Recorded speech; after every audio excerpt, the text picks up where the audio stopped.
Welcome to Quick Course Digest. Today we're diving into the most universal story there is, our own. We're talking about lifespan development. Yep, we're going to try to cover a whole lifetime of change in just a few minutes. It's a journey of constant transformation, and honestly, understanding its arc can totally change how you see your own life. So let's start with the big one. From your very first breath to your last, what is it that really defines this journey? What are those universal steps and changes that shape every single one of us? Okay, here's our game plan. To get a handle on this, we're going to focus on the bookends of life. First, we'll see how that all-important foundation gets built in infancy. Then, we'll jump all the way to the other side, late adulthood, to see how we navigate those final years and face the great conclusion. Let's get into it. Our story kicks off in infancy, and you just can't overstate what an explosive period of growth this is. The changes that happen in just those first 2 years are, hands down, the most dramatic and rapid of our entire lives. I mean, just let this sink in. By the time a kiddo turns 2, their weight has quadrupled, 4 times their birth weight in 24 months. It's the fastest physical growth we will ever experience, and it's the fuel for everything else that's about to happen. And check this out. Our motor skills develop in this amazingly predictable order. It literally starts from the head down. You gain control of your neck first and from the center of the body out. Each one of these milestones, from sitting up to walking, builds directly on the one that came right before it. So what's going on in a baby's head? Well, it's not abstract philosophy, that's for sure. The famous psychologist Jean Piaget called this the sensory motor stage, and it means learning is completely physical.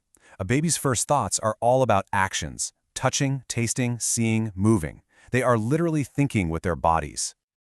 And one of the biggest mental leaps in this stage is getting the hang of object permanence. You see, for a really little baby, out of sight is truly out of mind. But then, this magical thing happens. They figure out that even when you hide a toy, it's still there.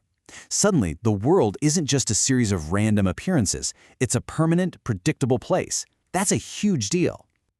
Now, just as important as all that physical and mental stuff is our social development. And the cornerstone here is attachment, that first deep emotional bond you form with a caregiver. This relationship is like the blueprint for how we connect with people for the rest of our lives. You know, from day one, we all have our own little style. That's temperament. And researchers have noticed these general patterns. But the key thing to remember is that none of these are good or bad. They're just different starting points for how we interact with the big, wide world. All right, let's hit the fast forward button. We're jumping way across the lifespan. That foundation built in infancy supports everything through childhood and adulthood. But what happens at the other end of the timeline? Well, late adulthood isn't just about slowing down. It's a really dynamic time of change, reflection, and honestly, incredible longevity. Get a load of this statistic. A 10-year-old kid today has a 50-50 shot of living to be 104. That's wild. And this huge leap in how long we live means understanding these final chapters of life is more critical than ever. And because we're living so much longer, it helps to break this stage down. Late adulthood isn't just one big block of time. The experience of the young old, who are often still super active, is way different from the oldest old, who might need more support. Each little phase has its own reality.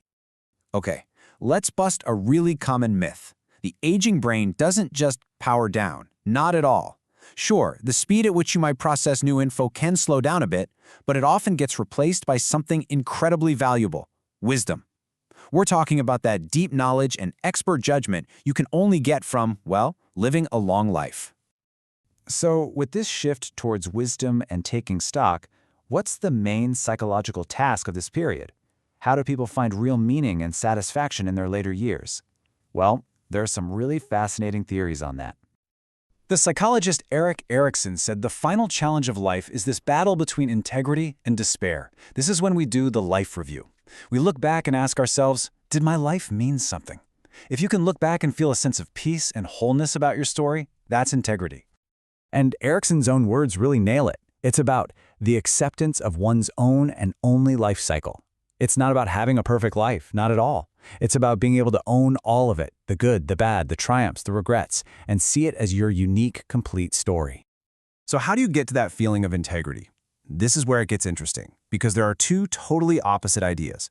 Activity theory says the key is to stay as busy and involved as you possibly can, But then you have disengagement theory, which says, nope, it's actually natural and healthy to slowly withdraw from social roles to make space for reflection. Two very different paths to a successful old age. This whole search for meaning, for integrity, it naturally leads us toward the great conclusion. This final part of the journey is something we all share, and it means confronting the reality of dying and grief. You know, there's this really poignant and difficult idea called social death. It's what happens when someone is terminally ill, and people, well, they start to pull away. They treat the person almost as if they're already gone. It's a psychological separation that can be profoundly isolating, and it often comes before the physical one. Now, you've probably heard of the most famous framework for this process, from Elizabeth Kubler-Ross. Her 5 stages, denial, anger, bargaining, depression, and acceptance, they give us a language for the chaotic emotions of grief. But it's really important to remember it's not some neat checklist everyone follows in order. It's messy, but these stages help make sense of it. And, of course, how we experience all of this is shaped so much by our culture. There is no single right way to approach death. Some cultures talk about it openly, they plan for it. Others see it as a total taboo. The rituals, the family involvement, it all varies incredibly across the globe. This chart reveals a really profound insight. When you ask older adults what they're anxious about, it's often not about the state of being dead. They have less anxiety about that. What they fear more is the process of dying, the worry about suffering or losing control, and that's a really critical distinction to understand. And just like that, we come full circle. From the purely physical learning of a baby to the deep, reflective wisdom of our final years. The whole journey is just one of profound transformation. So the question to leave you with is this. Knowing the arc of the whole story, how does that change how you think about your own place in it, right here, today?